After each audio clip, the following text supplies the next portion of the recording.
આંગણે ગંગા, છતાં કંઈ કામની નહીં તેમ કહેશો તો પણ ચાલશે. આવું અમે કેમ કહી રહ્યા છે તો એ પણ જાણી લો. કારણ કે તમારી પાસે વસ્તુ હોય પણ કંઈ કામની ના હોય તો તેને શું કરવાની? તે વસ્તુ શોભાના ગાંઠિયા સમાન બની રહે તેવો જ ઘાટ ઘડાયો છે ભાવનગરમાં.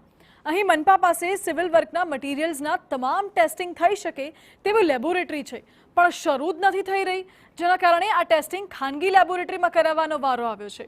સિવિલ વર્કના તમામ ટેસ્ટિંગ થઈ શકે તે માટે મનપા તંત્રએ ભાડાની ઓફિસની બાજુમાં લેબ ટેસ્ટ બિલ્ડિંગ પણ બનાવી દીધું અને સમગ્ર સાધનો પણ આવી ગયા છે.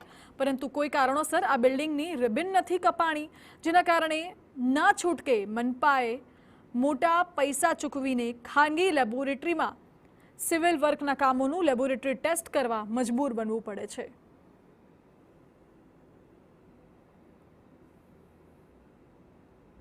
આપણે વિવિધ પ્રકારના ટેસ્ટો કરાવડાવતા હોઈએ છીએ, પરંતુ જ્યારે ભાવનગર મહાનગરપાલિકાનું અવડું મોટું ફલક અને અવડા મોટા વિકાસના કામો થઈ રહ્યા છે, ત્યારે ભાવનગર મહાનગરપાલિકાની પોતાની જ ટેસ્ટિંગ લેબોરેટરી માલ મટીરિયલની કરવા માટે લગભગ 40 લાખના ખર્ચે બિલ્ડિંગ બનાવવામાં આવ્યું છે અને 90 લાખના ખર્ચે એની અંદર બધા ઇન્સ્ટ્રુમેન્ટ મૂકવામાં આવ્યા છે, મશીનરી મૂકવામાં આવી છે. હાલ ગઈકાલે જ તેને એમના માટે થઈને સ્ટાફની ફાળવણી કરવામાં આવી છે.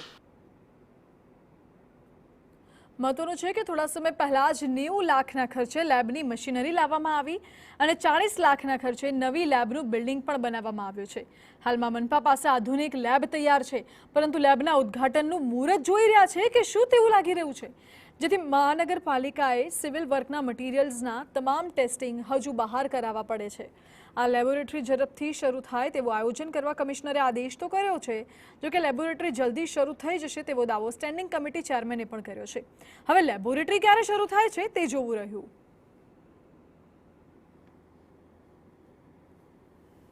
બે પ્રકારના રિપોર્ટ આવે, વિસંગતતા આવે રિપોર્ટમાં, ટેસ્ટિંગ રિપોર્ટમાં, અને પ્રાઇવેટ લેબમાં કરવામાં આવે ત્યારે ભાવનગર કોર્પોરેશન પાસે ઓલરેડી 1.30 લાખના ખર્ચે તો ઓલરેડી સાધનો સાથેની લેબ છે. પણ હું અભિનંદન દઉં ભાવનગર કમિશનર સાહેબને દઉં છું, એટલા માટે દઉં છું કે જે રિપોર્ટ બહારના આવેલા એમાં વિસંગતતા આવી, એને તપાસનો આદેશ આપ્યો અને નવી જે આપણી લેબ છે એ ચાલુ કરવાનો પણ આદેશ આપ્યો. એટલા માટે કે આ પૈસા છે એ મૂળ તો ભાવનગરના પ્રજાજનોના પૈસા છે.